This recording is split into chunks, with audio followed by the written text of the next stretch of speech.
une des premières plantes qu'on avait vues à la Roncée et l'ortie. Et puis ça, il y a une plante qui est comestible, mais j'arrive pas à trouver le vrai nom.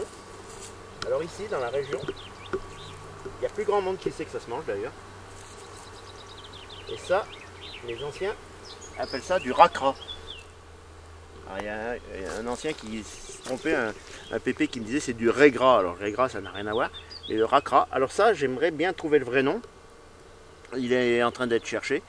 C'est excellent en salade. Alors pour la petite histoire, on en reparlera par la suite. On va éviter tant que possible tout ce qui est un ras de terre de le manger directement. À cause d'une maladie qui a un nom barbare, l'échinococose alvéolaire.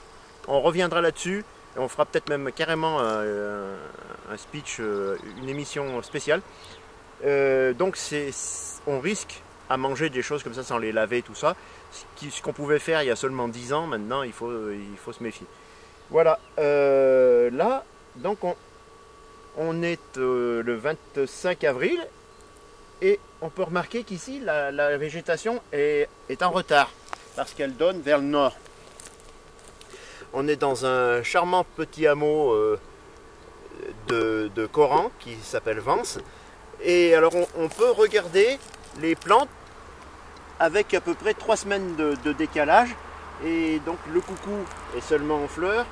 Les racras, comme je les appelle, sont toujours sans fleurs, eux. La pimprenelle. Et ici c'est vraiment très chouette parce que c'est des prés où viennent des vaches, où ils font les foins, et par conséquent il n'y a pas de cochonnerie, donc tout pousse à l'état naturel, quoi. Et c'est vraiment joli. Alors, on va aller un petit peu plus loin. C'est bien rare si le long de ce chemin on ne trouve pas des orchidées. Généralement il y en a. C'est peut-être un peu en avance là. Il y a de jolis pissenlits. Là, très jolies fleurs aussi. Un euphorbes. Ce sont des euphorbes, il y en a toutes sortes, c'est vraiment très joli. Alors ça par contre c'est toxique. Oui, on peut les utiliser dans les jardins. Il y a énormément de choix de vivaces. Euphorbes. Pas comestible du tout, mais très joli. Par contre à côté on trouve la fausse pimprenelle. Voilà. Qu'on a vu dans un des épisodes. Alors là, il y a un picris.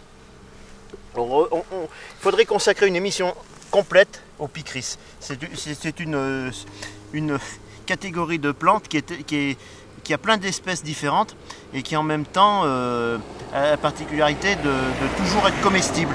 Bien que certaines plantes soient parfois très poilues ou très raides, donc on ne les mange pas forcément habituellement, mais elles peuvent se manger. Et on reviendra probablement là-dessus, parce que là, il y a vraiment source de dire beaucoup de choses. Tu vois, je savais bien que je trouverais des orchidées.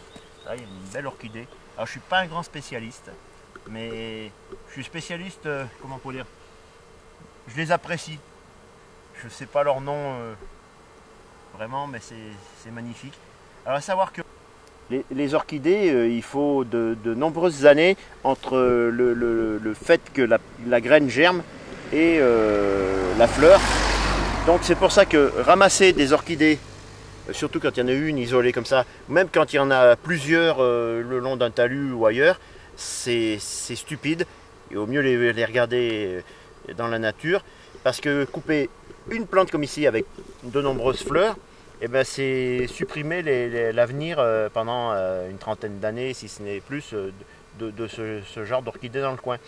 Quand on voit une plante comme ça, une orchidée comme ça, on se dit que la nature se suffit à elle-même. C'est magnifique, que dire d'autre?